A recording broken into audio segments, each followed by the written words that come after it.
جب اس کا سبب اور نتیجے کا میل قرآن و حدیث اور اللہ کی بتائی ہوئی اور نبی کے لائے ہوئے طریقے سے موافقت رکھتا ہو. فَلِلَّهِ الْآخِرَةُ وَالْأُولَىٰ. تو انجام اور اسباب اور آخر اور اول یہ سب اللہ کے لیے ہے، اللہ ہی کے فیصلے سے اور اللہ کے حکم سے اور اللہ کی رہنمائی پر ہوتا ہے یہ. اب قرآن آگے کہہ رہا ہے تم نے یہ تمنا باندھ رکھی ہے کہ ہماری سفارش ہوگی. وَكَم مِّن مَلَكٍ فِي السَّمَاوَاتِ. آسمانوں میں کتنے ہی فرشتے ہیں. لَا تُغْنِي شَفَاعَتُهُمْ. ان کی سفارش کچھ فائدہ نہیں پہنچائے گی. یعنی وہ سفارش کریں گے بھی تو کوئی فائدہ نہیں ہوگا، نجات نہیں ملے گی اور مغفرت نہیں ہوگی. لا تغنی شفاعتهم شیئا الا من بعد ان یأذن اللہ لمن یشاء. یہ آپ اپنی طرف سے امید مت باندھے لہذا ہر فرشتہ سفارش کے لیے کھڑا ہو جائے گا، نہیں.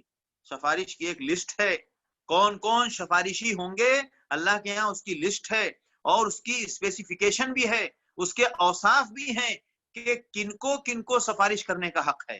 کوئی بھی بندہ آئے اور اللہ کے حضور سفارش کرے، ایسا نظام اللہ کا نہیں ہے. اللہ کا نظام کیا ہے؟ ان یأذن اللہ لمن یشاء. کسی کی سفارش فائدہ نہیں پہنچائے گی اور کسی کو فائدہ نہیں پہنچے گا مگر اللہ کی طرف سے اجازت ملنے کے بعد، اللہ جس کو چاہے اور جس کو پسند کرے. الا من بعد ان یأذن اللہ. اذن یاذن کا مطلب اجازت دینا. مگر اللہ کی طرف سے اجازت ملنے کے بعد ان لوگوں کے حق میں جن کو اللہ چاہے، لمن یشاء ویرضا، اور جن کو اللہ پسند کرے. لہذا اللہ جن کو نومینیٹ کرے گا، اللہ جن کو لسٹ میں جن کا نام لائے گا، انہی کو سفارش کا حکم ہوگا. اور ہے بے شک انبیاء کی سفارش ہے اور اقربا کی سفارش ہے، بزرگوں نے مطلب جو ہمارے خاندان کے اہل ایمان ہیں ان کی سفارشیں ہیں. ماں باپ اپنے اولاد کے بارے میں سفارش کریں گے اور اولاد اپنے ماں باپ کے بارے میں سفارش کریں گے. سب کچھ حدیث میں موجود ہے. یہ ہم اپنے خیال سے نہیں بات کر سکتے. جو بھی بات کرنا ہے وہ حدیث کی دلیلوں کی بنیاد پر. جو دلیلیں ہم کو معلوم ہے ہم اتنا ہی علم رکھیں گے. دلیل کے علاوہ جو باہر کی باتیں ہیں ہم اس کے مکلف نہیں ہیں. اب اس کے بعد ان الذین لا یؤمنون بالآخرہ، یہ اس آیت کے بعد، اس کے بعد سے لے کر آخر آیت نمبر 27 سے لے کر آگے کی آیتیں سب ایک دوسرے سے مربوط ہیں، لہٰذا اس کے آگے ہم آج بات یہیں پر ختم کرتے ہیں.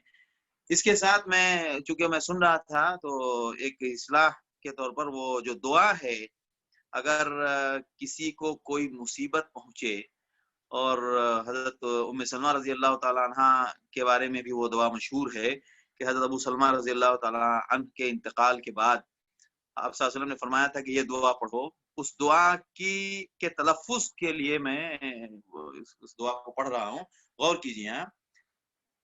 انا للہ و انا الیہ راجعون. یہ تو عام طور سے لوگوں کو معلوم ہے، پڑھتے ہیں سب. آگے کا لفظ پہ غور کیجیے. اللہم اجرنی. اجرنی لفظ ہے. کیا لفظ ہے؟ اجرنی. اجرا یاجرو. اجرا یاجرو کا مطلب ہوتا ہے اجر دینا. اسی لیے کہتے ہیں آپ عند اللہ ماجور ہوں گے. اجرا یاجرو، اجر دینا. اب ہم صیغہ امر جب بولتے ہیں تو اس کا مطلب ہوتا ہے اللہم اجرنی.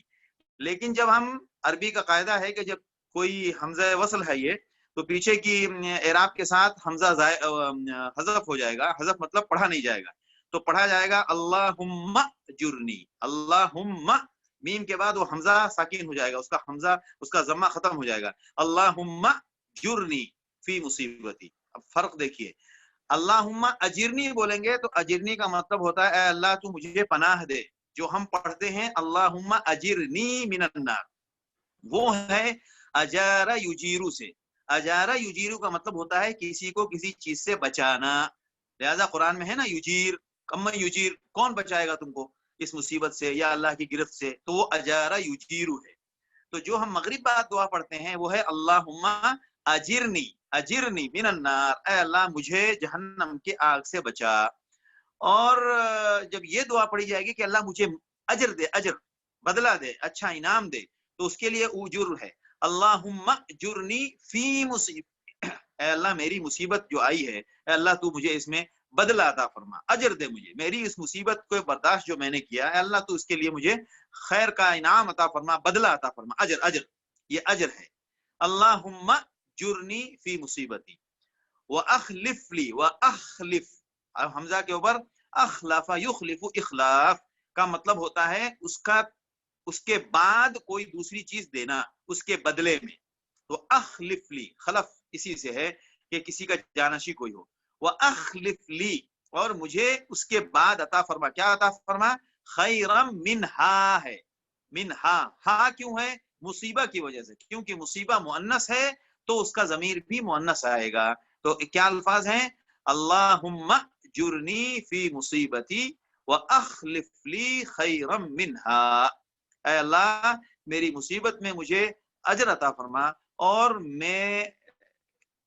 اس سے بہتر مجھے بدلہ عطا فرما. مصیبت جو آئی ہے اس میں انعام اور اجر دے، کیونکہ مصیبت سے تو مومن کو اللہ کی طرف سے انعام ملتا ہے، اجر ملتا ہے، ثواب ہوتا ہے. اور وہ جو مصیبت یعنی جو نقصان مجھے ہوا ہے اس کے بدلے میں اس سے بہتر چیز عطا فرما. تو یہ الفاظ کی شکل میں اس کے تلفظ کی اصلاح کی ہے، لہذا اس کو پھر سے اپنے طور پر دہرا لے. ابھی جو میں نے پڑھا ہے، اب تو خیر یہ ویڈیو رہتا ہے، لیکن اپنے طور پر ابھی تازہ دہلا لیں گے تو زبان پہ چڑھ جائے گا. الفاظ کو صحیح طریقے سے ادا ہونا چاہیے، نہیں تو کیا ہوتا ہے معنی کہیں سے کہیں چلے جاتے ہیں. اب اجرنی جو ہے وہ مطلب ہوتا ہے اللہ مجھے بچا، تو وہ اس کا موقع نہیں ہے. ابھی ہم اللہ سے اجر مانگ رہے ہیں، تو اللہ سے اجر مانگنے مراد ہے، اس بات کا کوئی مفہوم ہی نہیں ہو جاتا ہے. اللہم جرنی فی مصیبتی واخلف لی خیرا منہا. وآخر دعوانا الحمدللہ رب العالمین. جزاک اللہ خیر. توفیق بارک اللہ فیک. اور میں اصلاح اللہ تعالیٰ جزائے خیر دے آپ کو.